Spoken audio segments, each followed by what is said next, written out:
The Indianapolis Colts, hoping some home cooking helps them get on the board. They're welcoming in the Kansas City Chiefs, but these aren't the same old Chiefs. The vision, the eyes downfield, and the sidearm to be able to make this play happen. It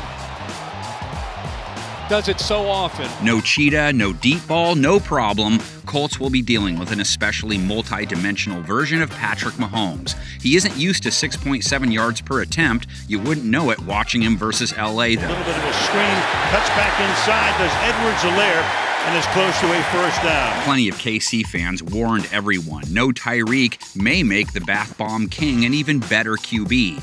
9 different receivers hauled in passes from Mahomes last week. Hardman spinning around. And just because he was taking what was there doesn't mean he can't throw dots on the deep ball. Don't overlook this, Stephon Gilmore. He dropped this beaut on J.C. Jackson. He turns J.C. Jackson, the premier corner in the NFL. It's a heck of a route. Of course, Indy has to focus its efforts on Travis Kelce first and foremost. He still accounts for the most slices of their passing pizza, most targets on the team through 2 games and last week. Finds the open man. You're talking about KELCE. Colts didn't give up a ton of yards to tight end Evan Ingram last week, but he got targeted 8 times, hauled in 7 of those. And Lawrence, not much pressure, goes to Evan Ingram. Ingram trying to break a tackle, he does. Can't tell you where Mahomes might look after Kelce, depends on where he thinks Waldo is.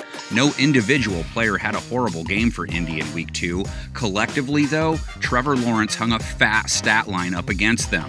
They didn't fare super great against the pass in week 1 either, and now they have to try and slow Mahomes. Out of the gun, drops back to pass middle of the field. Christian Kirk toward the goal line. Touchdown, Jacksonville. Mahomes only got sacked once versus the mighty Bosa Max sack attack, and it was early in the game. Part of it was his Houdini skills, but his tackles gave him a chance. Mack to the right, Bosa to the left. Nice little window there to kind of step up, a little lane to step up and make that throw. Colts pass rush didn't show up last week. 30 pass attempts, 2 QB hits, 0 QB takedowns. Lawrence again underneath to Kirk. He had a linebacker, and he's able to beat that linebacker inside the 30-yard line. X factor, as always with the Chiefs, their run game, which they use the way boxers use jabs. CLYDE Edwards-HELAIRE only had 8 carries last week, gained 74 yards. Larry Holmes would destroy dudes without ever throwing a roundhouse. Now on first down, protecting the ball and getting out in front. Edwards-HELAIRE. Here is an area the Colts fared okay in week 2, held the Jaguars to 2.6 yards per carry. Well, this is a good job by the Colts defense because they just stopped Robinson inside the 6. The Colts don't just jab when they run the ball, though. Jonathan Taylor is a home run hitter. Taylor bursts inside Jacksonville territory, lowers his shoulder. Oh man, what a hit. To hit those, though, he has to have more than 9 carries.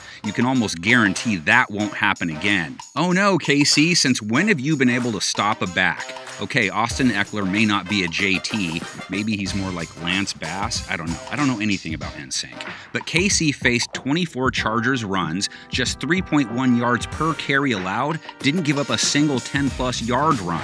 Stop just about at the line of scrimmage. A 9-rush Taylor day did not translate to good things for their offense or Matt Ryan.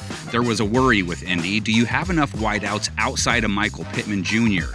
He missed last week. Ryan, 0 TDs, 3 INTs, rating of 34. Not the start anyone would have expected. That ball is deflected and it's intercepted by the Jaguars. He took 5 sacks, hit a fat 11 times. Some of it was his line, some of it was he just couldn't find anyone to throw to. From the gun, pressure coming from behind. He lost the football. Chiefs pass rush, Chris Jones, 2 sacks, came up with them when it mattered most. Kansas City hit Herbert 8 times. Pretty hard to at the end, obviously.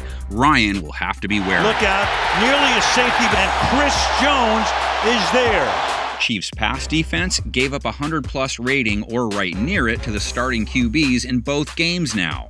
Justin Herbert lit them up pretty good. They gave up 334 yards, 3 TDs, 100.5 rating to him. Could barely move at the end, and KC's defenders still had no answers. They're looking at Ryan as a possible get-right game.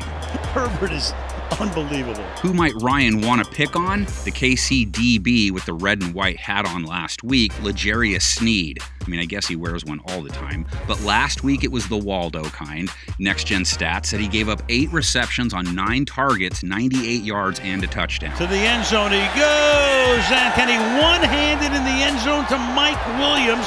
Yes! Rashad Fenton didn't fare great either, but one Chief DB did. He swung the whole game. Rookie Jalen Watson. I'll read his Next Gen Stats while he's running this back. 8 targets, 3 receptions allowed, just 25 yards given up, and a house call he'll never forget. Again, quick tempo, and picked off at the 1-yard line.